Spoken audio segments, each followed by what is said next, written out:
Shop the Sherwin-Williams Labor Day sale and get 35% off paints and stains August 22nd through September 4th. With prices starting at $31.84, it's the perfect time to transform your space with color. Whether you're looking to revamp your interior or exterior, we have you covered with bold hues, soothing neutrals, and everything in between. Visit your neighborhood Sherwin-Williams store or shop the sale online. Delivery available on qualifying orders. Click the banner to learn more. Retail sales only. Some exclusions apply. See store for details.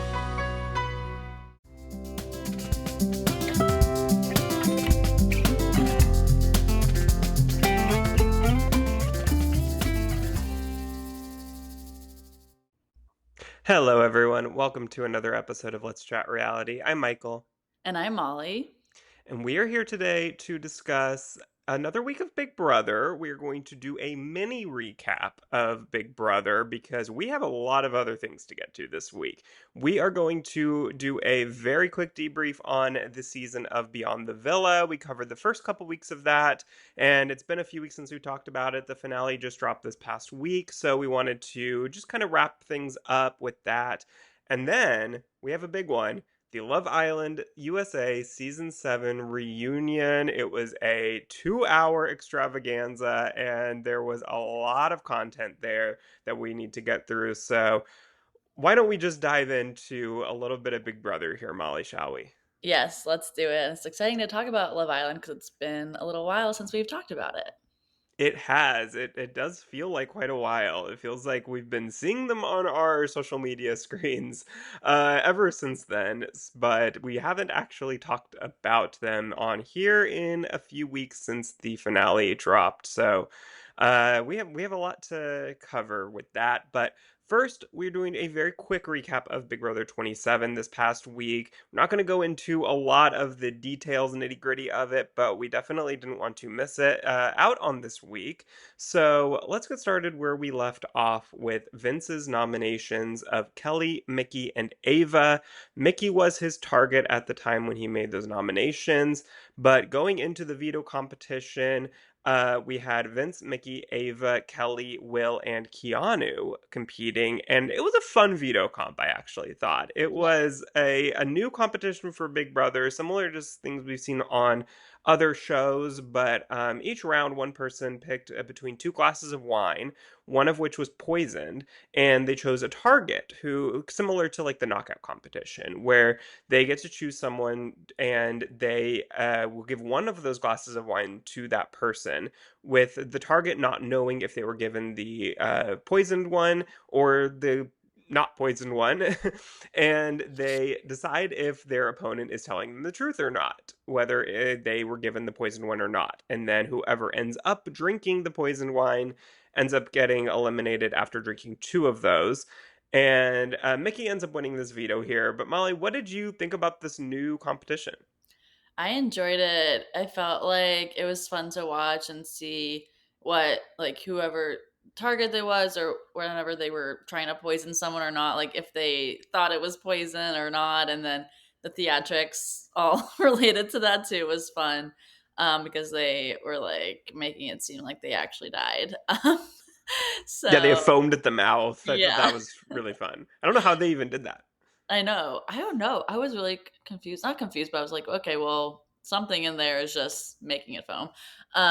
But it was fun. I enjoyed it. I hope they continue to do this challenge. I do too. I really like it because I think it hits a lot of the points that I look for in a challenge where there is some having to choose your competitor, similar to a knockout comp, where you can play that strategically to keep picking people who you do not want to win the veto, giving them more and more chance to potentially pick the wrong glass of wine and get eliminated. So I like that aspect of it, although it can be a little dangerous if there's like one big alliance that just keep picking the same person over and over again. But in theory, I like it. And then it was very theatrical, very campy. And I feel like that's just very classic Big Brother. And I thought the costumes were great. The set was great. Everything about it, I really, really enjoyed. So yeah, I agree. I hope that this becomes a regular comp because this isn't a physical competition. And I think we need more and more that are not physical so that these big guys don't just keep winning competitions like we saw at its peak in BB25. Exactly.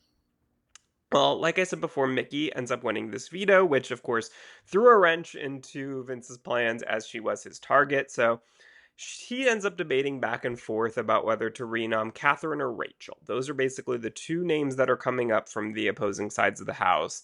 And he is, when I say he's going back and forth, he was all this entire 3 days between veto comp and veto meeting were just everyone going up to him and constantly in his HOH room because everyone knows that Vince is very easily persuaded. And so whoever he's talking to, he's going to tell them exactly what they want to hear. He's going to go back and forth. He is bad at making decisions. He's very whiny. I mean, I'm not even going to try to do the Vince impression that Darren Armstrong so beautifully does on his live feed updates, but he is just, I mean, people calling him Weasel, and I'm not going to say they're wrong. I know. Oh my gosh. I felt like I didn't even know, like, going into until he got actually nominated Catherine there, like what was gonna happen. Because he was just so back and forth. The crazy thing was that right before the veto meeting, he is having a talk with Rachel because I think if my memory serves, the night before when we all went everyone went to bed, that he was really had set on nominating Catherine, and then he woke up that morning and he was like, you know what? I think I might do Rachel. Because Morgan is the one who really spent all night with him, and she was really heavily campaigning for Catherine. And so it seemed like she was the last one to get in his ear. And we had all the wine gate, which was ended up on the show the night before with Kelly and Rachel fighting. And then Keanu told Vince that Rachel told him about, ratted Vince out to her. And or to him, and it was just, yeah, it kind of just that pulled him towards nominating Rachel, and then Morgan was able to pull him back, it seemed like, and then he woke up that morning and he was back again to just making the big move and putting up Rachel.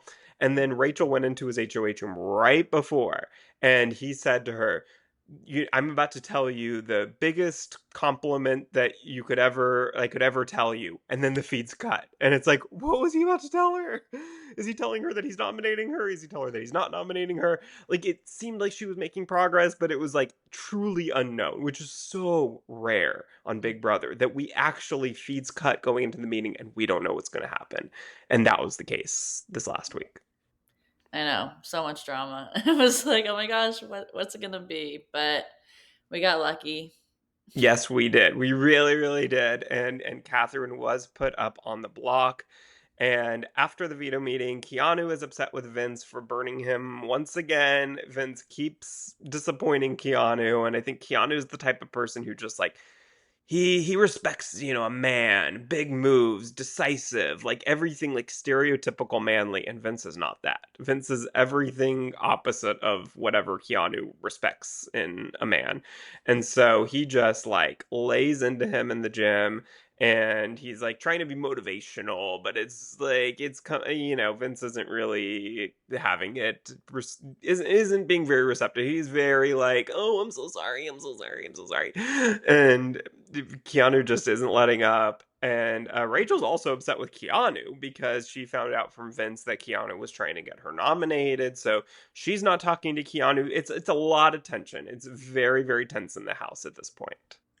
Yeah, no, that was crazy. I felt like we could have gotten more in the episode that came out because I knew there was so much happening, like in the feeds of that. But I'm glad that the episode still showed us a lot of that fighting and things going on. So people who don't watch the feeds are able to understand like all that really was going on in the house. But yeah, I felt bad for Rachel finding out about Kiana wanting to target her because she thought that she could trust him and all of that. And obviously the frenemies, we'll see how that evolves, if it's still going to be a thing for much longer or not. I mean, spoiler alert, is like she didn't get put up this week with him as HOH, so looking on the bright side there. But I feel like it's still on rocky terms.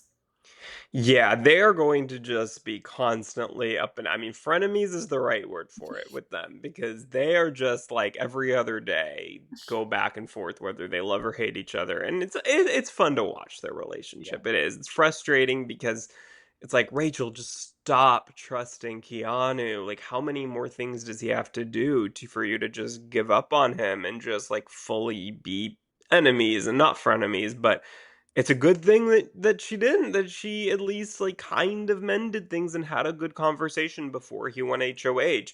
Because, spoiler, he does win HOH, and this would have been really bad for her if they had ended up, where they were right after this veto ceremony, because he's been saying that he doesn't want to put up Rachel because he wants somebody else to do it and to put her in jury because she's not going to vote for whoever evicts her and she's going to be bitter. And so he doesn't want to do that. So I did have some hope at the time, but yeah, their relationship is just, it's an interesting one to watch for sure. But the consensus here was to evict Kelly if she didn't win the blockbuster competition, and evict Catherine against Ava. So whoever Kelly was against, she was likely going to be going home. And if it was Catherine versus Ava, Catherine would be evicted. This really didn't change much throughout the week. There was a little bit of a push towards the end to evict Catherine against Kelly, potentially. Morgan was really pushing for that. And Rachel a little bit too, but it didn't really land. Like if that had ended up being the case, I think we would have 100% seen Kelly leave. But there was a little bit of a push for something to happen there. Yeah, it definitely felt like if Kelly wasn't going to be the winner there, that she would have gone home. Yeah, for sure. I think so. And we didn't have to necessarily know that though, because Kelly once again wins the blockbuster. She is a cockroach in this game. Can't get rid of her. I don't know what it is. It really, it's frustrating because I think a lot of the fans would like to see Kelly out of the house at this point, but she is somehow still there. So Catherine and Ava are on the block at this point, and it's not much of a dramatic vote here. Catherine's evicted in a vote of 7-1, with Lauren being the only vote to evict Ava. Yeah, I mean, this was expected. The way that they were setting up the episode, though, it kind of was like, wait, are they going to vote for Ava here? But I think they were just trying to skew people's minds in that. But overall, I mean, obviously, I'd rather have Catherine leave over Ava, but it wasn't ideal that Kelly won that blockbuster to take herself off. Yeah, it was one of those weeks where it's like, okay, whatever happens, as long as Rachel's not on the block, like, it's not a disaster. But I definitely would have preferred Kelly to leave over Catherine, if only because I really wanted to see Catherine in the game without Riley. And we got to see just 1 week of it, but I think that this week wasn't a good representation of what it would have been like because she was still reeling from him leaving. Like, I think this coming week we would have been able to see, okay, she's over Riley leaving. Oh, maybe not over, but like she's accepted it, moved on from it, and can fully be in the game as her own person without him. And I think we would have been able to see really what her potential, if any, would have been. And she did campaign. She was the only nominee really to campaign for herself this week. So if nothing else, I just feel like Kelly is, we know what we're going to get from Kelly. There's really nothing left for her to like show us in this game at this point. So I would have preferred Catherine, but it is what it is. Agreed. And I'm still curious to see what her thoughts are now that she's out, because I feel like a lot of the interviews we've seen have been her saying nice things about Riley. So I'm like, when is she going to know? And we need the tea.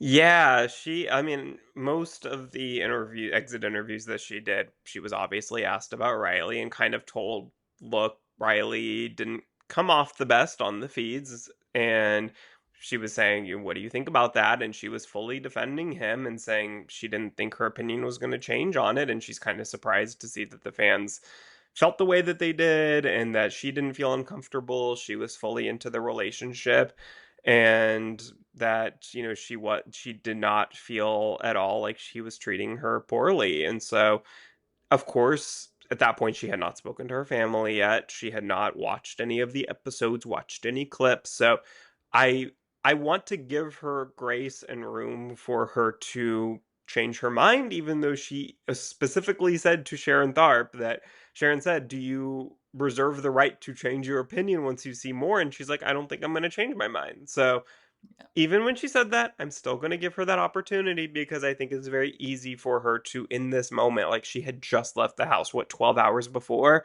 Like Yeah. she's not in the right frame of mind to fully like take in all of this information. So we have not, as far as I know, we have not heard from her since then publicly. So who knows? But I would certainly be interested to see now that some time has passed what her feelings are, if any. I know. I'm excited to see that when we do get to see it and hear more about it. Yes. Well, then we get to our HOH competition. It is a classic question and answer about some gifts that showed up on the memory wall for them to memorize. A classic HOH comp that we get almost every season, some version of it. Keanu ends up winning, though. This is his first HOH, and he is somebody who I think all the fans were like, what's he gonna do? We don't really know because he has not won HOH before. What type of HOH is he gonna be like? So I thought this was an interesting result, if nothing else. Yeah. No, I was nervous at first because I was thinking he might want to put up Rachel, but obviously then when she was making amends there and then they had more conversations, he made it clear that he wouldn't put her up. So then I was like, okay, we're good then. Yeah, I got a text from you when I woke up that morning, and you were like, "I'm nervous about Keanu being HOH," and I'm like, "Hold on, I think we're okay here." Like they made up, they had a good conversation before he won, and with everything that he had said in his camera talks a few days before that, it really didn't seem like he wanted to be the one to get out Rachel, and he wanted Rachel in jury. So I was like, I think we're okay, but you never know. You really never know when BB27 what anyone's going to do. So always a little scary, but he does tell Vince after winning that Morgan is his target since he thinks that she told Rachel about him wanting her on the block last week. So somehow Keanu's going to find a way to blame a woman over a man. Somehow, some way, and he is not going to blame Vince for that. He's going to say Morgan's the one who told her. So, you know, whatever, but he Morgan is his target here, and he is also though planning on nominating Vince since Vince has sent multiple of his allies home, and he would likely use the veto on Morgan if he were to win it and he was not on the block. So he wants to make sure that that doesn't happen, so he's going to put them both up together, and Vince begs him not to because he basically, if he talks to Vince, he's like, you going home isn't the worst case scenario for me. And Vince is begging. He that man has no shame, and he is going to do what it takes. But Keanu's really not phased by it. No, Vince was crying and trying to bring out all these emotions, and Keanu's just like, I don't care. Basically, Yeah. basically. Well, Keanu tells Rachel that he's not nominating her and that he wants to get back to working with her.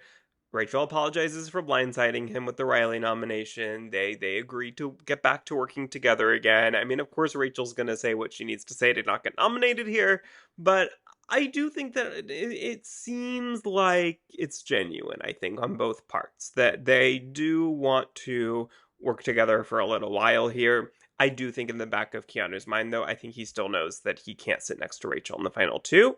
And I don't know if Rachel, I think Rachel at this point is just like, I'll sit next to anyone in Final Two if I can just get there.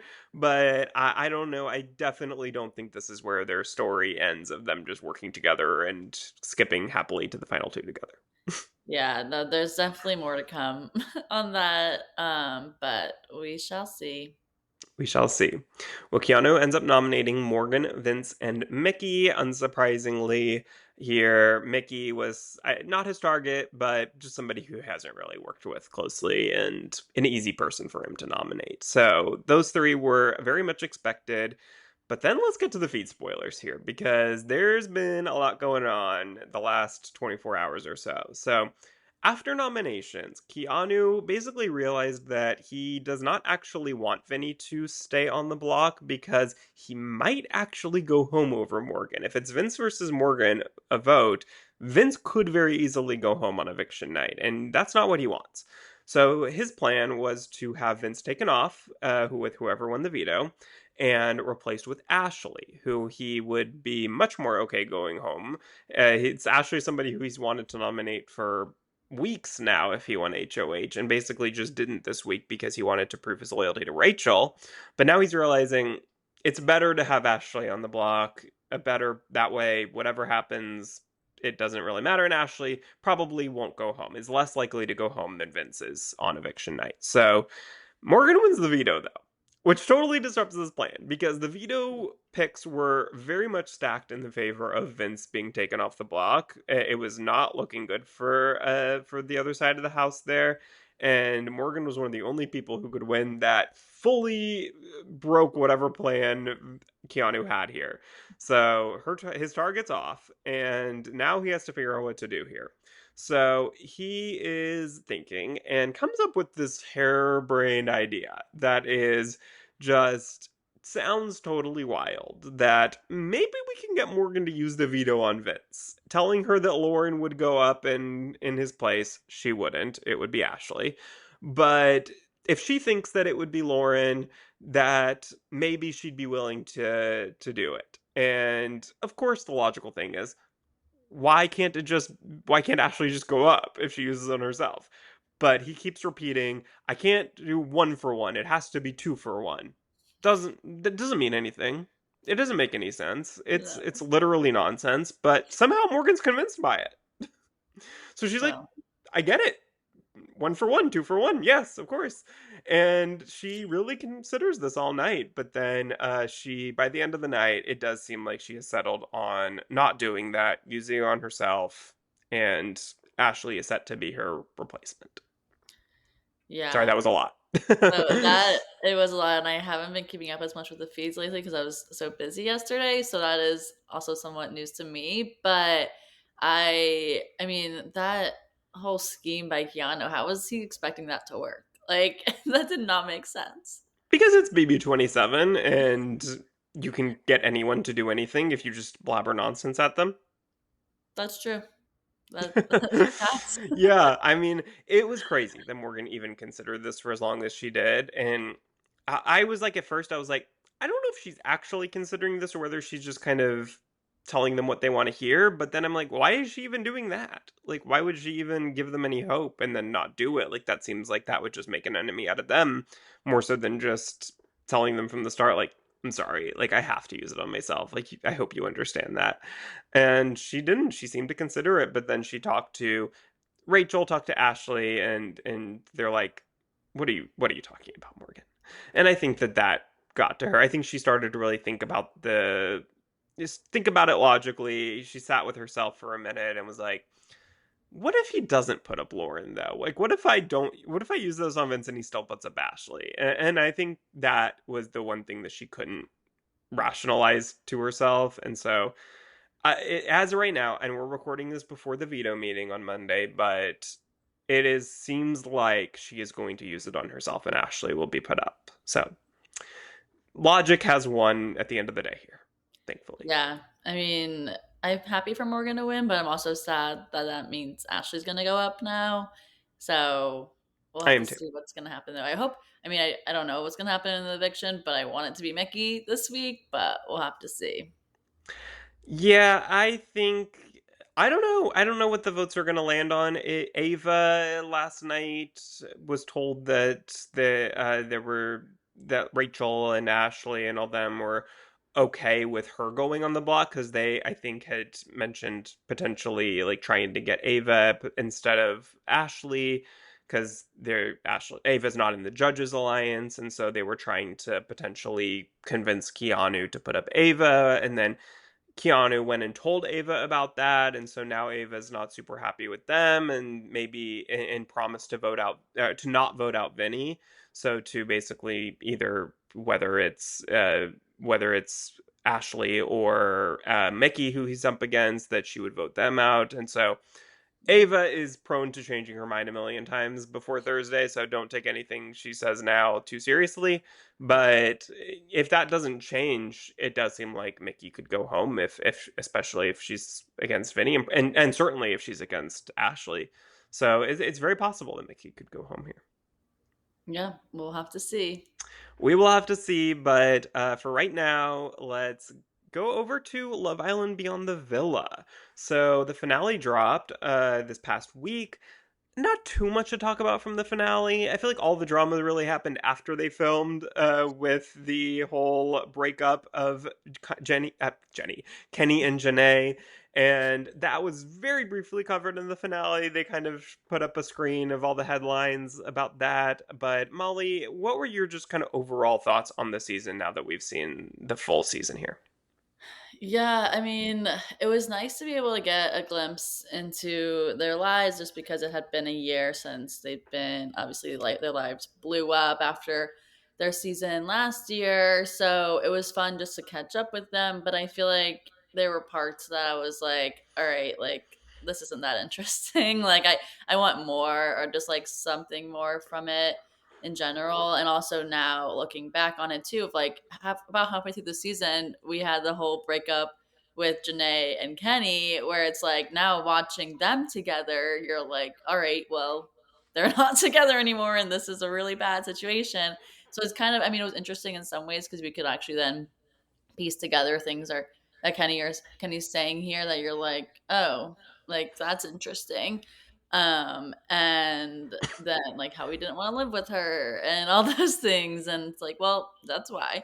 And she was obviously putting a lot of effort and love into the relationship there, and he just was not reciprocating that. So that was kind of hard to watch. I feel like I don't know if Janae was watching that back, but like that would have been hard for her to see that, I'm sure. But I feel like they could have maybe picked up cameras or something to give us more of a closure on that. But I think Jenny probably just didn't want that to happen. Didn't want to see Kenny again. But I'm glad that they did show it, at least in the finale of like 8 weeks after wrapping and all the news articles and things that the Instagram stories and all the breakup stuff. But as a whole, like I feel like I don't know how I feel if I don't know if it'll get renewed or not. Like I don't think it was as big of a success as it could be. Yeah, I thought it was a an interesting depiction of how overnight fame can affect your mental health, Yeah. and kind of behind the curtain how you can seem so happy on Instagram and TikTok, and how it just appears that their lives are this dream and that anyone would want to be them. And behind the scenes you see these conversations with especially Aaron and Kaylor, and a bit of Kenny as well, where it's like, no, we kind of hate this. Like, I miss my life before the show, and just this simple, I could go out anywhere and not be recognized, and that this overnight fame, especially for this cast who went into Love Island not thinking that the show was a huge hit. Like in the US, it was a moderate success, enough to be renewed every year, but not in, or actually not by CBS, but um that it wasn't like these people were getting recognized everywhere and getting this like a like A-list treatment, that they went into it not thinking that, and then they came out and it was suddenly like the show is the biggest thing in America, and they are actual like celebrities with millions of followers, and it's just must be incredibly wild to have lived that, and that this show really depicted how that isn't always a good thing, and that that these people are not as happy necessarily as they seem to be online. And so I thought that part of the show was very interesting. But I agree. There like at the time of filming there just wasn't a whole lot going on in their lives that was all that interesting. If they were to film it now, yeah, sure. If Kenny and Janae were both willing to film, we have a show here, folks. But I don't know that we need to see a season two with this exact cast again. I think if they decide to keep it going and bring in some people from season seven, maybe film it in a different location or do something different with it. Like I could see kind of like almost like an ultimate girls trip on like Housewives type thing, where put, 6 to 7 people from the show at various seasons who maybe have some connection to one another, put them on a vacation for a week, live in a house together and see what happens. I think that could be interesting, but I don't think we necessarily need to them all like pretend they're living in LA for the summer and like that they're all best of friends and like all this stuff. Like I don't think we need to do all that pretending for the show because I think that just kind of makes it a little bit worse, but I think that doing something like that could be an interesting thing once a year. Yeah, I agree. I think something where they're not just like in an apartment for 6 weeks or whatever, how long filming was, and just living there in LA and not actually doing their real life stuff. I mean, they had like influencer stuff and other things, but it just didn't feel like super organic to their actual lives. Yeah, and I think that it wasn't, and that's why. Because I mean, a lot of them were just in LA for the summer, and like then they went back, and like they don't really live there, and so I think yeah, just not having that whole conceit. Like it's like pretending on Vanderpump Rules that they pretended to work at Surf for a million years, and they weren't really doing that. I think it's similar to that, where it's like we don't need all of that. Like let's just put them in like in a house together for a week in a tropical location, and see what happens. I think that you'd get a pretty interesting show because I think there's a lot of outspoken cast members on these shows who probably some of whom maybe they've dated the same guy or they have some sort of like interesting history with each other that could that or they have issues in the villa or they just putting I think you'd get some interesting results there with a show like that and it would kind of fill the void of like keep catching up on their lives since the villa. I think there's something there potentially if they want to keep this continuing going for year after year. Yeah, no, it'll be interesting to see that if they do evolve it or what will happen for Beyond the Villa or if they give it a new name for the next time. Yeah, sure. Whatever it is. Yeah, it doesn't have to be Beyond the Villa. It could just be a Yeah, different show. But I think that this was a very specific thing that yeah. only really worked for this cast. And I don't think could be continued with like the season 7 cast based on where we saw there were at the reunion.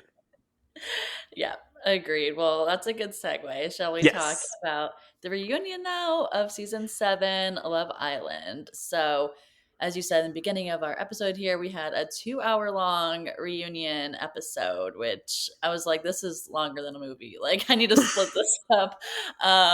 But we did get a lot of I feel like a lot of good segments here. I mean, some parts I was like, well, we could have left that out. But for the most part, I enjoyed this reunion. What are your thoughts, Michael? I enjoyed it. Yeah, I agree. I think that it was a. I agree. I think it could have been 90 minutes instead of 2 hours. There were certain parts that we didn't necessarily need to talk about for as long as we did, but I do feel like they covered pretty much everything I wanted covered. There Yeah. were a couple things as I thought about it in the days following that I saw brought up on social media where I was like, oh yeah, like I would have liked that to be talked about. I honestly can't even remember off the top of my head what it was. I can't remember honestly, but it was something where I was like, "Oh yeah, like that would have been good." But honestly, like I was pretty satisfied in the moment when I was watching it, where I was like, "Okay, I'm really glad they got brought that up." Oh yes, I'm glad they're talking about this. Like for the most part, every topic there were just a lot of people, and that's what made it take so long. But I do feel like with each of them, pretty much they cover. Oh, I remember what it was. It was the one thing that I wish they had mentioned was Amaya and Ace, their relationship really didn't get discussed at all. Yeah. And I think that the question to Ace of like, why did you pick Amaya if you weren't going to give her a shot? I think that was the one thing that I think it was actually Ronnie and Ben, our friends from Watch Our Crappens, that mentioned that on their podcast that they would have liked to see them talk about that. And I agree. I think that was the one thing that I feel like was missed. Yeah, no, for sure. I would have liked to see that. And also, I feel like the timing, this is like more of like they couldn't control this, but the timing of when this aired, I wish that also was filmed. We now had 2 weeks later it being filmed because of all the other downfall now of Amaya and Brian and Iris and Pepe. So parts of it, you're just like watching them holding hands there, and you're like, well, this doesn't last anymore. Now, So, let me ask you, do you think that's by yeah. design? Well, maybe their publicist or whoever they work with were like, Not yeah, even, just stay. yeah. stay Not even together for that though. Like I think that it could have just been Pepe and Brian being like, "Well, now I don't have to be as careful anymore because I'm not oh going to be if we break up, I'm not going to be questioned about it at the reunion at least." yeah. No, so they just didn't want to be seen as enemies on the reunion, but they can Yeah. be seen as enemies after the reunion. Right, because they don't have to be questioned about it now. It's like, Yeah. okay, I mean, maybe I'll get a little bit of hate, but they'll move on, and I don't have to sit on a reunion stage and answer a bunch of questions about it. So I don't really care to be in this relationship anymore. I want to go be with however many girls are in my DMs. And yeah, I think that there's certainly potential that that was very much on purpose, or maybe it was just bad timing by, our standards of watching the reunion. So who knows, but I think it's questionable. Yeah, it is questionable. But let's get into the meat of the reunion. So we started off by seeing the final four couples on stage. So we had Amaya and Brian, Alandria and Nick, Huda and Chris, and Iris and Pepe. So then got into Brian addressing the video that surfaced of him partying with other girls.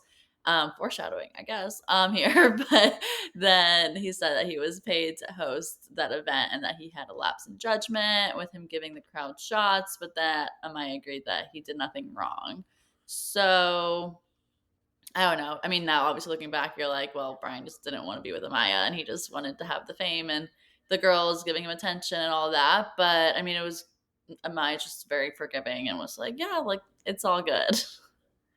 Yeah, she's the type of person I think who is just very forgiving and very, I don't want to say naive. I think that's the wrong word, but I think just very believing in people. Like wants to believe the best Trusting. in someone like Brian. Trusting, yeah, that's the right Yeah. word. I think she is very trusting, and that if Brian says he was not doing anything wrong there, then she's going to believe him. And until she sees actual physical proof otherwise, she's going to stand by him. And I think that shows the type of person that she is. And I think it shows the type of person that he is, that he would take advantage of that and not be the man that she deserves. Yeah, and it's good at least that Amaya can see his true colors now and can move on from that and not be wasting any more of her time now with Brian. Yeah, and Because I don't know if you saw on Instagram, I saw something yesterday that there was some video or pictures of him that were floating around, and I think an ex-girlfriend posted something saying that she has seen him since he got back from the villa and that maybe they're going to get back together. And she and Amaya commented something like, "Brian, how could you? I don't deserve this." And then Brian posted a bunch of stuff saying like, "I haven't seen this girl in years and this photo's old and blah blah blah." And like, I don't know, it's a mess. There's going to be more that comes out with this relationship, I'm sure. oh yeah, no, I hadn't seen that yet, but that is some drama. I feel bad for Amaya if that's true, because it's never good to hear about those things after the fact. Even if you're now broken up, it still doesn't feel good to see that. Yeah. No, for sure. That was somebody who she loved and Yeah. obviously was hoping to at the very least give it a good shot and have a nice relationship for a while. And then if they go separate ways, they go separate ways. But for it to turn out like this so quickly, not ideal. No, definitely not. And then we went to Iris and Pepe discussing how they were exclusive, but then not officially boyfriend girlfriend yet. But then obviously we know what happens now. But then Iris talks about meeting up with TJ after leaving the villa and that she got closure there. And TJ also was saying that like in the green screen area, like yeah, like that was good conversation we had. Oh yeah, I liked But that they did that then backstage, that we got yeah, to see the people backstage. That was nice. That was a nice touch. I like that too because I'm obviously like there were so many people there, and then they more came out, but like we could see them watching them as they were speaking, which was good. That they could Yeah. also show us their thoughts as that was happening. And then we also heard that Pepe had spoken to Hannah, so they also seem to be having closure there too. So I guess it was more just like, okay, Iris and Pepe can move on, but I mean, not for long. Yeah, gosh, poor Iris. I really, really feel for her. That Yeah, I think everybody really liked Pepe coming out of the season, and we're very high on both of them as people, as a couple, and for Pepe to be proven to be not the man that I think a lot of us were hoping he was very sad. But I am glad that Iris met up with TJ and that they were able to have closure. I know a lot of people are standing for them to get together again and give that another try. And I'm wishing that she had just stuck with him in the villa too, maybe. But hindsight's 2020, and I think they would be cute together. I could see it. I could see them getting back together potentially, even, or at least like giving it a try, even if it doesn't actually work out as a relationship, just kind of seeing what happens and getting back in contact. So I'd be up for that. Yeah, I mean, I feel like TJ kind of made a move, not made a move, but he made a TikTok trend where it was like where they're kind of fake crying and then they like make a funny face and it's like because he found out about Iris and stuff like being or not like Oh, I didn't see that. I didn't see he did oh that. well so it's the I can't even recreate it but I'll It's send like it to the you. like Yeah, yeah. where you're like blocking your face Yeah. and you're like yeah, Yeah. because he made it like literally the day after, or maybe even the day of like the news coming out about Pepe cheating on Iris. So then he was like, "Oh, this is good for me. I can slide in." But like, I don't know if that was just to like get views on his I TikTok mean, there. yes. Yeah, yeah, that's a big part of it. But also, it's like, well, I mean, he never said didn't want to try again with Iris, so maybe here's his shot. Yeah, I mean, do they live close to each other? Where do they each live? I don't. I think they live on opposite sides. She lives in Ah, California. I think he lives in Florida. yeah, couldn't be much further away than that from each Yeah, other. So, yeah, maybe okay, maybe not. Maybe maybe. that's not I don't gonna know, work but I out. feel like he would definitely move to LA. Like he gives that vibe. I 100% agree with that, and I'm slightly Yeah, surprised that he's not already, which is why I asked. But yeah, yeah, if they were to end up in the same city together, I could see them giving it a try.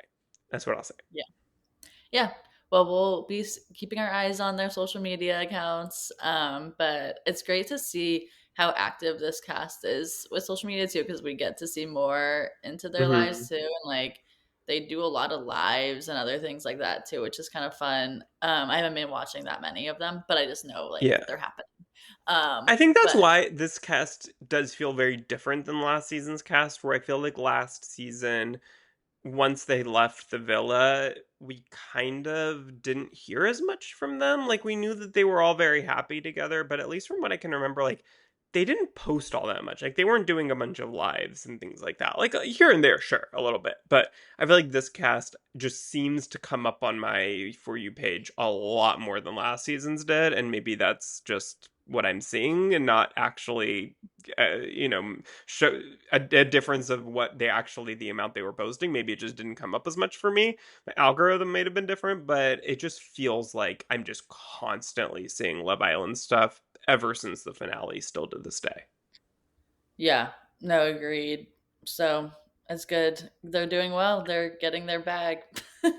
As they should. Can't blame them for Yeah, that. We would all do the same thing. You know, let get that back. exactly. But next up, we also see how Chris and Huda obviously had an interesting end there in their relationship in the villa, but then also seeing them now. Chris was saying it was weird seeing Huda after their breakup because they hadn't seen each other since that finale episode, and that he didn't respect the things that she's been saying in the press about him, and that didn't try to reach out. She didn't try to reach out until a few days before the reunion. But then Hoda said that she reached out because she was starting to see more hate towards him on her For You page, and so she wanted to thank him for being there for her in the villa. So it seemed like she was trying to make some amends, but he was not having it.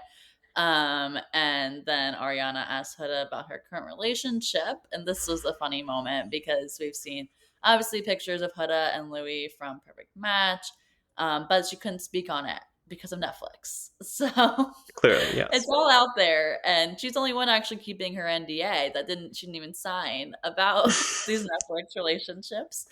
I love the Netflix actually like played on that and they made their own billboard. Like was like, well, we can't speak on it. It's Netflix. Yeah, they changed their bio to be like leave us out of it. Something Yeah. like IDK, don't ask us. I know. That was great. But it was just kind of funny. It was like, well, okay, thanks Huda for not giving us anything here, but okay. Yeah, go girl, give us nothing. Yeah. I loved this. This was hilarious. I want to use this at work and be like, "Why didn't you turn in your work?" I'm like, "Sorry, Netflix, I can't." I I'm going to use this for everything now. I mean, look. We know with Perfect Match nobody was keeping their NDAs. AD and Ollie were announcing on Love is Blind finale for season 8 that they were pregnant and engaged, and like what are we doing here? She's not even on that show. She did not sign an NDA. I'm sure Louis specifically asked her not to say anything, but by the time the reunion aired, Perfect Match finale had also aired, so we all knew Yeah, that Louis wasn't with anyone from that show anymore. And exactly. but sure, when the reunion filmed, that had not come out yet, but when it aired, it had, and they knew when this was airing. So I truly think that she just did not want to speak on her relationship and didn't want to be questioned about it, didn't want to be scrutinized. But like, then don't be seen out with him. Then you have to be more careful than that. I'm sorry, you are a public figure now, and if you don't want it to be talked about, then don't be seen out in public. Like you're clearly very fine with getting using it for social media and attention, and or he is at the very least, but then not okay with it being brought up and discussed on the reunion. Like that just doesn't work that way with Andy Cohen in particular.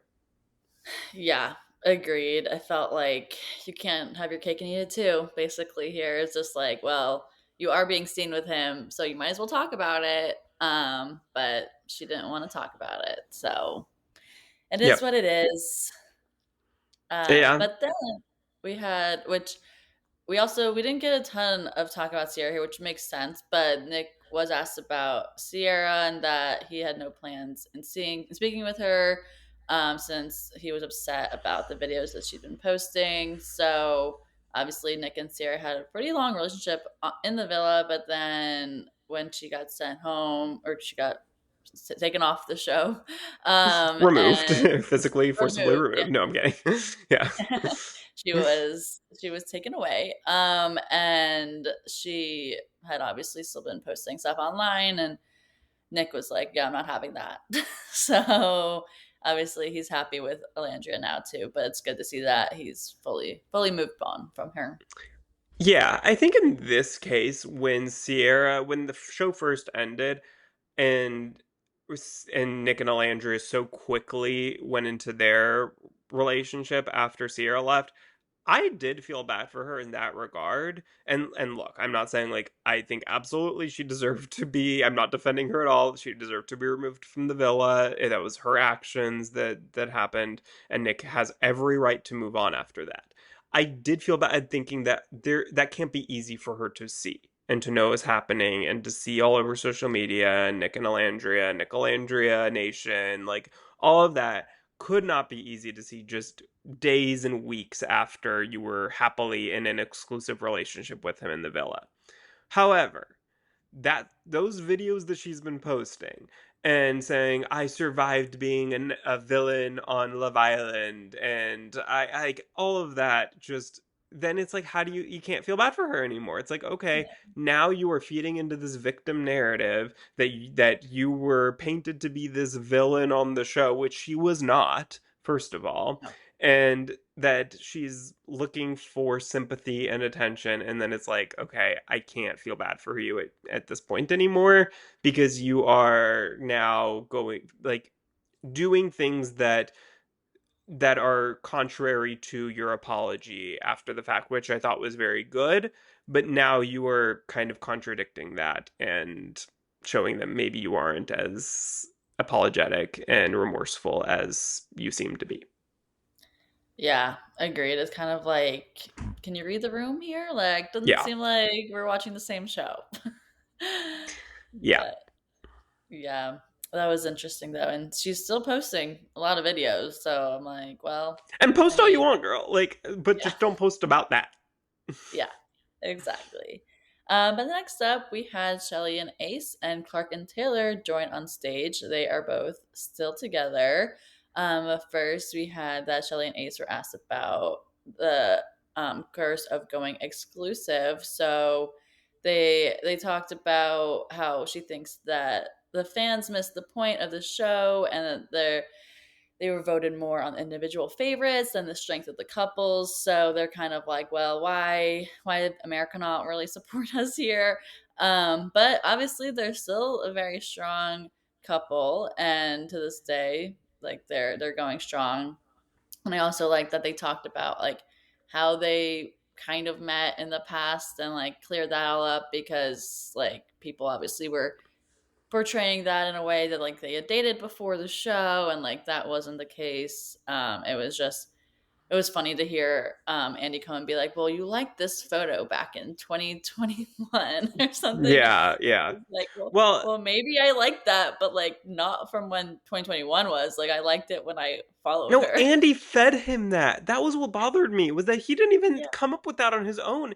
Andy said, "Well, maybe you went back afterwards after you met and liked old photos." And it's like, Andy, don't give them that out. Like, this is weird. I Like, let them that's explain true. what happened. Don't give feed them that answer. That was annoying. But sorry, going Yeah. back to the curse of going exclusive. I have something to say about this because I Okay. thought, look, Austin was terrible at this reunion, but he had one good line here when he said, "It's the design that you created." And I think it's so true that both Ace and Shelley, when we saw, and we'll talk about this later, but like those extended clips of the deliberations, we saw both Shelley and Ace really took control of those votes and really were the ones who came up with this narrative of, let's focus on the people that are exploring their options, and the people who are just like very quickly in these exclusive couples, they're the ones who deserve to go home. And it's like, okay, fine. But then when it happens to you, don't complain. Like, Yeah. you're the ones who came up with, that's the way that we should be doing these votes, is to allow the people who are taking advantage of the opportunity and exploring their options are the ones who deserve to be there. Well, Shelly and Ace, at the time when you went home, you were not exploring your options anymore. You were exclusive. And so, by your own logic, it was time for you to go. Exactly. It was just time for them, and it happened. But then also, we had Taylor admitting that he was really torn between picking Clark and Elandria during Casa Amor. So, Elandria said she's not sure she believes that now, that she's seen certain conversations that he had on the show, because he was talking about how he never wasn't really sure if he was attracted to her, other things like that. Like Elandria was like that, like I don't want someone who wants to be with me just like to try to see if it can work. Like she wanted to like be all in right away. So obviously with Taylor and Clark, it just picked like when they met, like it just felt like different than when Taylor and Elandria were together. So I think obviously now Taylor and Clark are still dating, so it obviously was the right choice for him. Also looking back at it, but it was at least like I don't know if he was telling the truth or not, but Alandra didn't think so. Yeah, I mean, look, I feel bad for Alandria with this whole thing because I do think that she was uh much more into that relationship than he was. And I think that he very clearly was just never, I mean, I don't know how you cannot be physically attracted to Alandria. Like, she is gorgeous, but I really do think that she thought that there was potential for that to grow, to build, and that he just, after very quickly into the relationship, just really wasn't seeing it. And I just think that he was never going to choose Alandria over Clark, and he just didn't have the guts to say it to her, and so he just kind of strung her along and made her think that there was a chance when there really wasn't. Yeah, for sure. I mean, now it's good that Landry was able to be with Nick, but in the time, it's obviously like, well, that's not good of Taylor to string her along there. But she ended up finding her happiness, so it's still good. Yes, it Um, all worked out the way it was supposed to, but I'm sure it cannot be easy to relive and talk about, and that was not a great time for her. For sure. But next up, we had the Casa Amor guys and girls, plus Austin, TJ, and Andriana join on stage. So big, full stage now. And Coco was called out for calling some of the girls standoffish on podcasts. And she specifically mentioned Alandria. So Alandria said that Coco was feeding into that narrative of Shelly and Alandria being mean girls instead of speaking to her experience and then defending them when she got out of the villa. So Alandria was like, why are you saying this? Like, this isn't how it actually happened. You're just portraying this like it's not true in that way. So I felt bad for Alandria there. But I actually didn't listen to that podcast that they're talking about, but a lot of mention of podcasts in these segments here. Yeah, I had not seen the full podcast either, so I don't want to speak too much on it because I don't necessarily have the full context. But from what we saw, from what I have seen, the clips and what we saw in the reunion, of course, I think that Coco was very much trying to make a name for herself, trying to, like feed into the public narrative, it did seem like. And I think it's very easy and very often that reality stars do this. We talk about this all the time on shows like Housewives, where people will one season, act one way towards a person, and then as it's airing, they find out that this audience is on that person's side, and then suddenly the next season it's like, I really actually love you and I just want to make amends. And I think that Coco was the type of person who seemingly was doing this, where she, was fine. Everything was fine in the villa. And then as soon as she got out, and at that time, it was around the time of the Stand on Business Challenge, where Shelly and Alandria and Sierra were getting a lot of hate online because people felt like they were mean girl bullies, in quotes.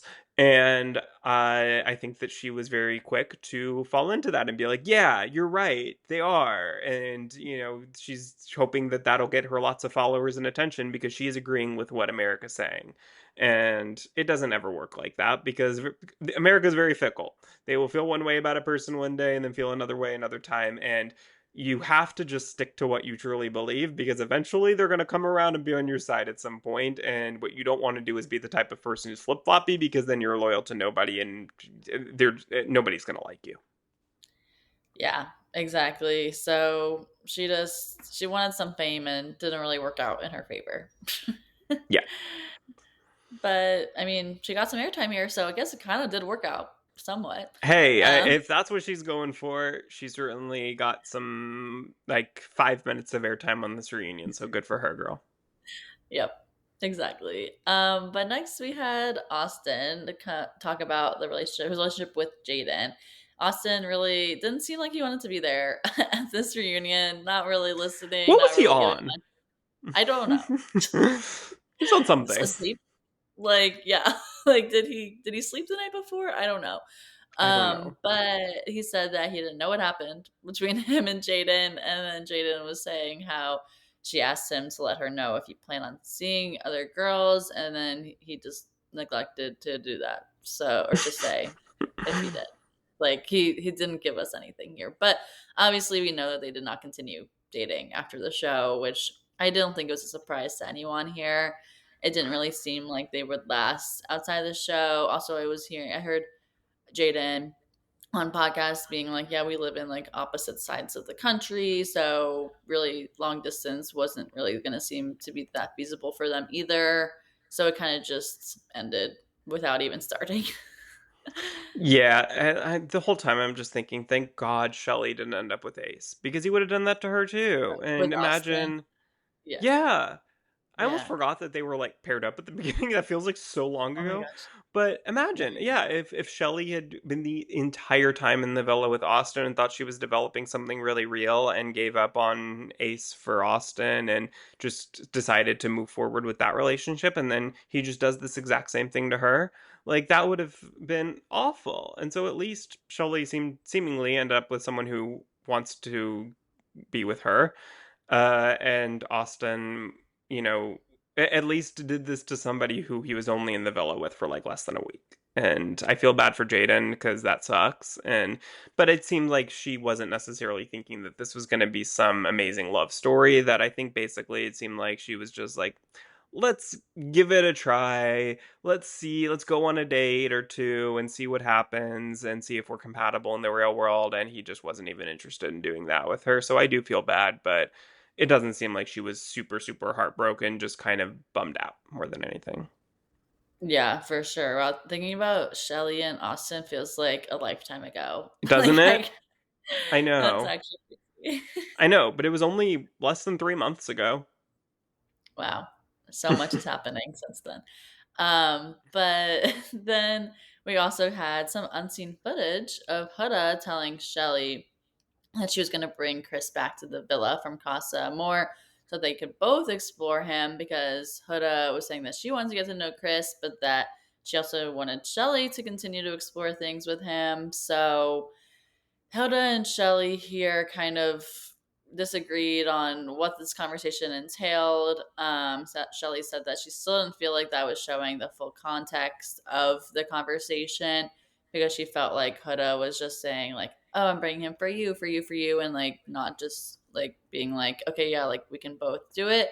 But then obviously, like we obviously see Huda and Chris actually get together, and Shelly is with Ace now. But like in general, like going back into the timing of this occurring, like it was some drama because Shelly thought her and Huda were close, and like then for her to not kind of stand or try Huda trying to claim she's a girl's girl and then like fully not be was hurtful for her. So yeah, it was a kind of more drama than I expected to see between the two of them here, but I mean, it makes sense what was happening.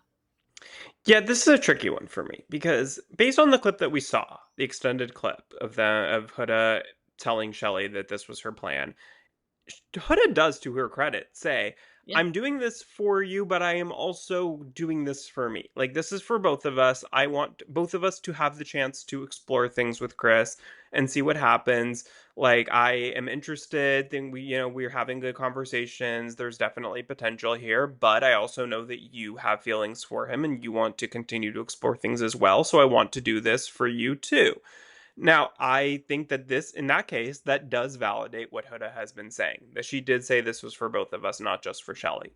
However, Yeah. Shelley is said at the reunion, like, yes, that conversation happened, but there were also multiple other conversations after that where she was really stressing, I'm doing this for you. Like, that was the main moral of why she was telling her, was that this is for you. And the for me was maybe not as big of a factor.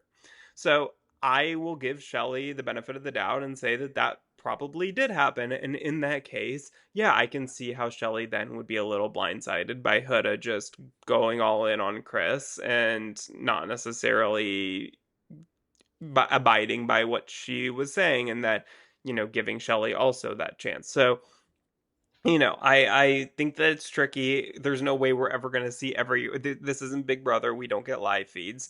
So I think that as much as it seems like we do see on this show by it being in real time, and we see a good amount of more than we do on most other shows, we don't see everything. And I don't want to, bash Shelley and say, that she was lying because we saw this clip, when it's very possible that if we saw the full entire context, we would understand more of her point.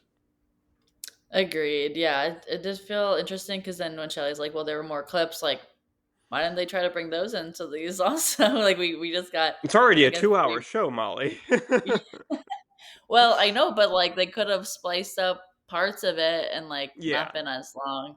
and like because that first clip was a pretty long one too, or like Yeah, they could do the like one a that showed. montage of every Yeah, time Huda says, "This is for you. This is for you. I'm doing yeah, this for you." Like they could do that, I'm sure. But then we'd say, "Well, let's see the full conversation. Maybe Huda said it's for me just as many times." Like I just don't think you're ever going to, without having literal live feeds.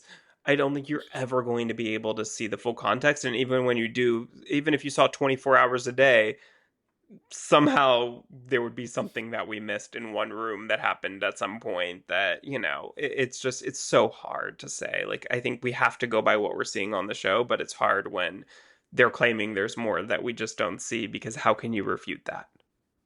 yeah. No, that's true. I mean, obviously now we we know how things end with Huda and Chris, so it's kind of like, well, did you need to go through that extent? But I mean, it's interesting now for us Who as knows? viewers to Yeah, talk you never about know it. until it And happens. yeah, it's still some drama we got in this episode, so it was fun to see it at least play out Hmm. on the reunion. But then we had Hannah and Charlie join us on stage. So Charlie said that he was hurt by Amaya's vote to send him home and thinks that it should have been Taylor who went home that night since he wasn't in a strong relationship at that time. And then Charlie and Hannah both, they don't see each other in a really romantic way. We got that closure there too. But it was nice to see Charlie back here. I feel like, I mean, it's been a while since he's been on our screen there. But it seems like him and Hannah just are like, yeah, like we're not trying this anymore. Yeah, I have a theory that is just totally, I came up with in my brain. I have not heard this alleged anywhere. I don't know anything. But Hannah, when she did her exit interviews after leaving the villa, she was saying, because I think there was a question about, like, why didn't you go for Austin, or why didn't you go for someone? I don't remember what the question was. But basically, she alluded to the fact that she is very much liberal, and that she would not go for any of the guys in the villa who she knew to be conservatives. And Charlie, we've seen on social media when he, was in the villa, there were things circulating that appeared to indicate that potentially he was a conservative. And I don't think Hannah knew that. Probably Charlie, I mean, he's British. Maybe she didn't even ask him. But I think that maybe Hannah saw this after leaving the villa and immediately was turned off by him after knowing that. And that's the vibe I got of just being like, no, I don't think there's any potential here. Like, it's possible that something just happened between them, or maybe it's just like, hey, we haven't talked. Like, I don't see it happening. But the vibe I got is like, oh, I found out something about him that I don't like. And that's the only thing I can think of that would make her just kind of immediately turn in that way. Yeah, no, I could see that also. And also, she had already moved on with Pepe at that point, Hmm. also in the show. So I think she was just like, all right, he was a whole 3 days ago. Like, I don't need him anymore, also after leaving the villa. But yeah, I think that politics definitely has a reason in that as well. Yeah. But next up, this was an interesting part of the reunion. We got to see the full deliberation between the girls when they decided to send home Hannah. So we got all of the conversations we were seeing with Shelly and how she was the main one to initially bring up the idea of going with Hannah since she hadn't explored as much as Amaya and Iris. And then we see Hannah then get emotional, but she says that she doesn't hold a grudge against any of them and that she doesn't agree with the fans who say that they're not her real friends. So it seems like Hannah's forgiven them and they can still be friends and move on, which is, I guess that's nice of her to do that. But I'm like a little bit surprised that even after seeing like this whole deliberation there, but it did seem like they didn't want to send Hannah home. So I think that's also why I was like, well, they they had to choose someone, and at the end, like they just happened to all agree on being Hannah. So it just didn't work out for Hannah there, but at least they're still friends. Yeah, no, I think Hannah's the sweetest. I really want to see her on Love Island Games. I really think she would be so perfect for that, and I hope that she gets another chance on there because, she has the story that I think people would really root for her. Like she's kind of like your perfect bachelorette option in a way. You know what I mean? Like that person who just Yeah. kind of got dumped in the worst way and everyone felt so bad for her, and now she has her chance for redemption. So I think she's like a perfect person for Love Island games.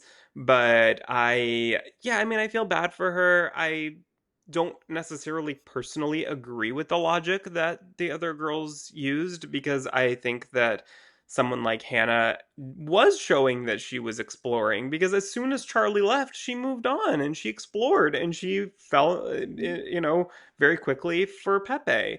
And I think that's exactly what you're supposed to do on Love Island. And I just Yeah. don't see that logic. I think that honestly, like I love Amaya. I think maybe well, no, because I think we all felt bad for Amaya with the Ace thing. I think maybe it should have been Iris just because like I don't know, I feel bad for like she got kind of screwed would have gotten kind of screwed there too, but at least like I don't know, there's really no good option.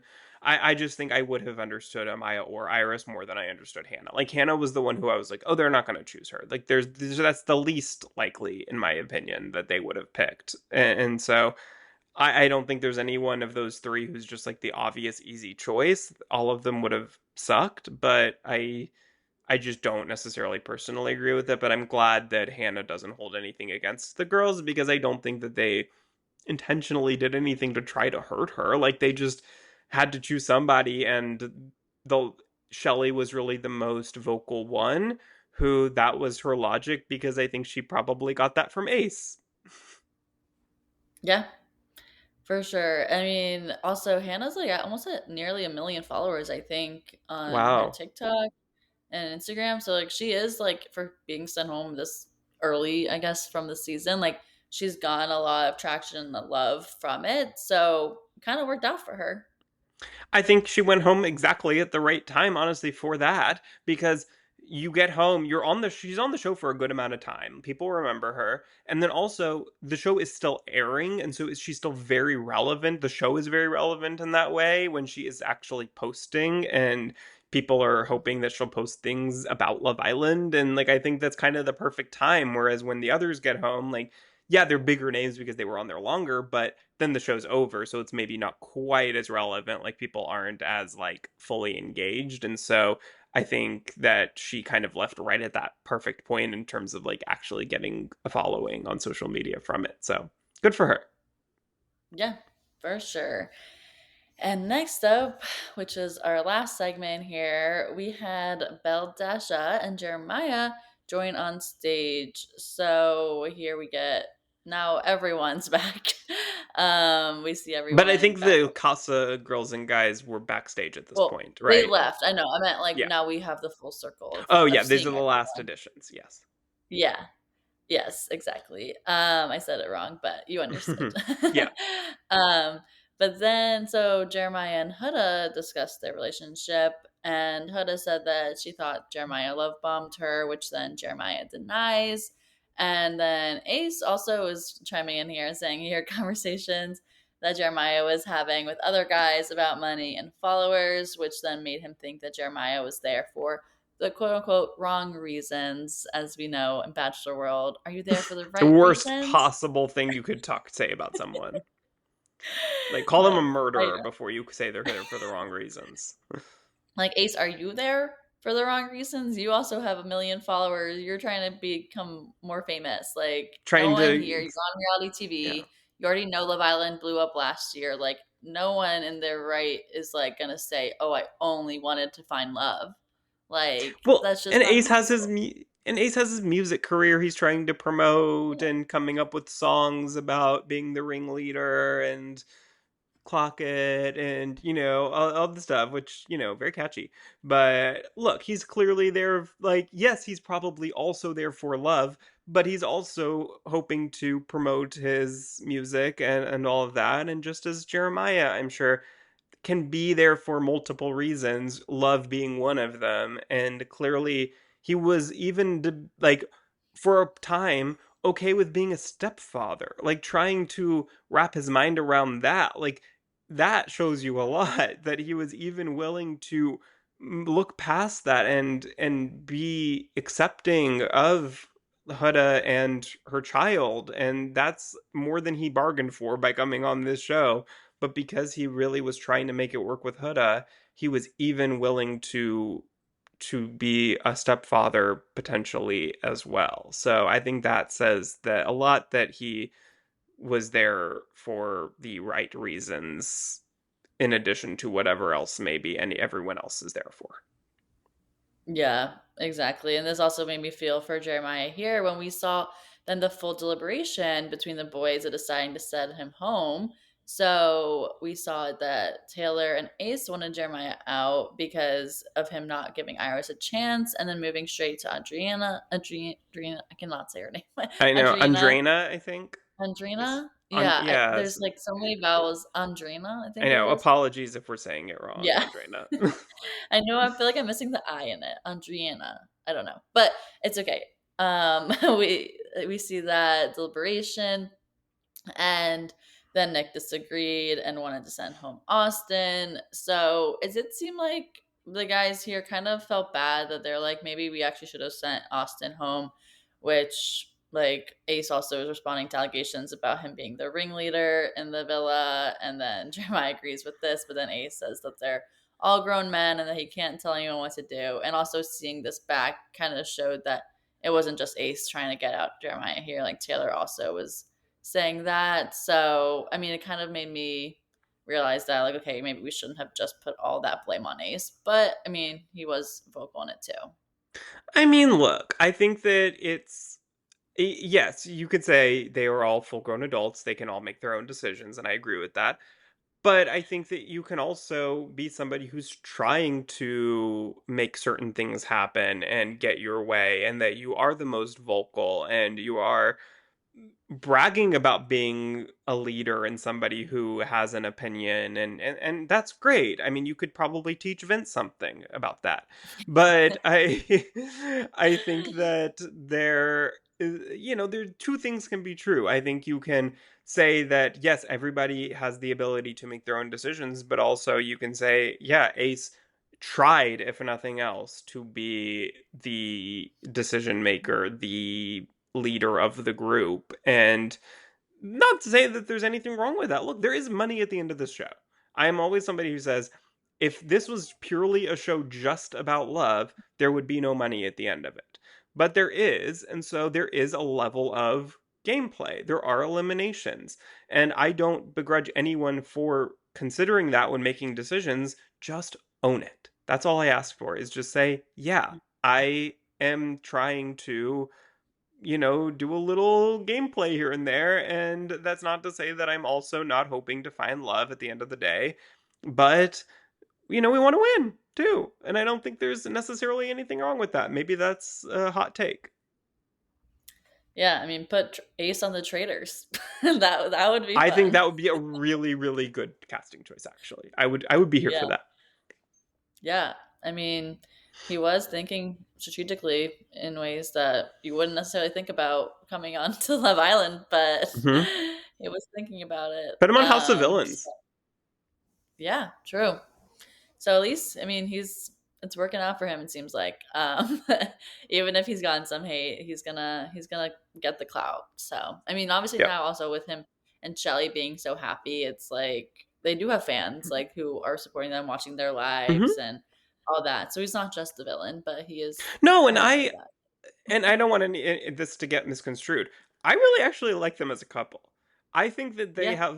they are one of the strongest couples to come out of this. I think that they have a lot of potential to go the long distance here and get married and have kids and be happily in love forever. Like I hope that for them. Mhm. I love Shelley, and I just wish that he would own what we all saw with our own two eyes and not try to deny it, thinking that it's some horrible thing that he's being accused of, when I actually don't think it is. I think it's just people want him to be like, yeah, I was trying to get Jeremiah out, and I'm a leader in my life, and I have strong opinions, and he kind of said that, but then he just kind of also then tried to deny being a leader, saying everybody has their own opinions and can do their own thing. So I just think like you can't say both, and that's the only place that I have an issue.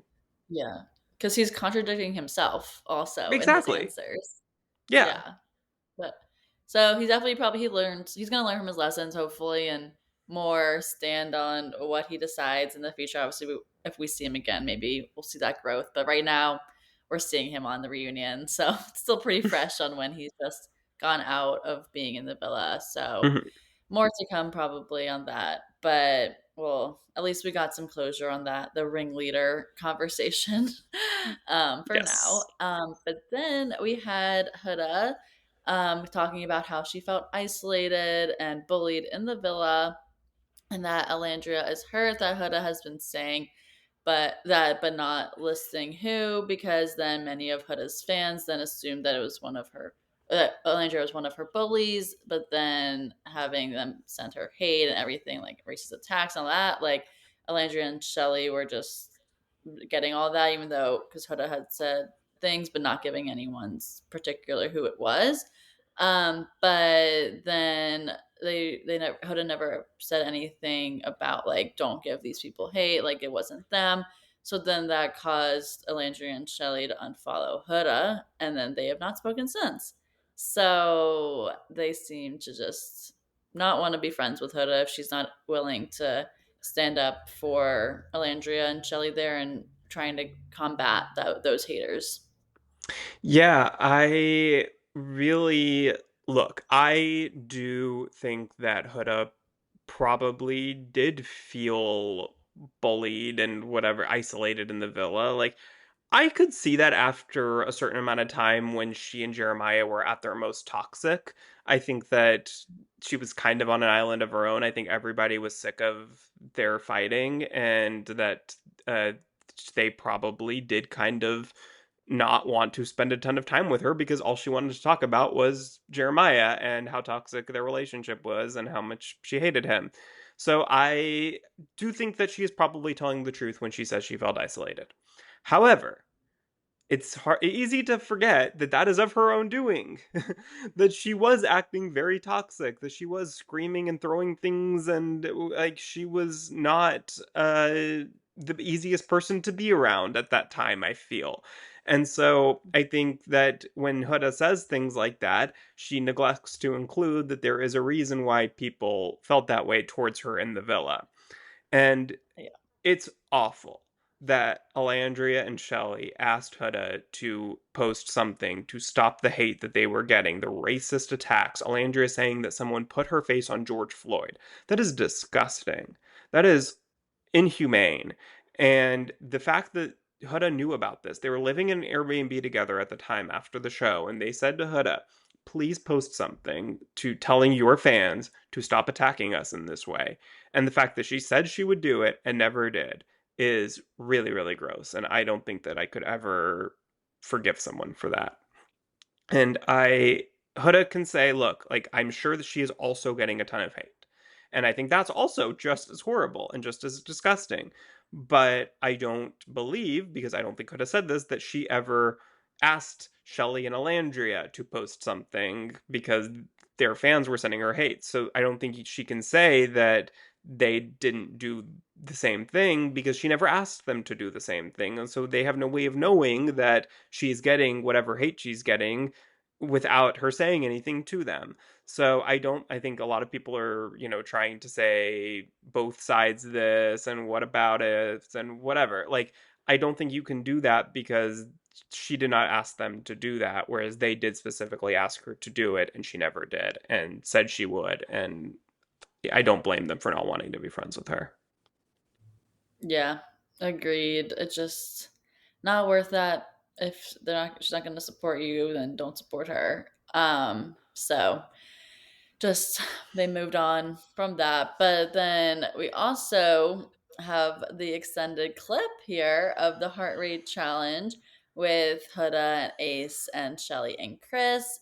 And Huda did admit that she took it a step too far and that she doesn't think that Shelly overreacted there.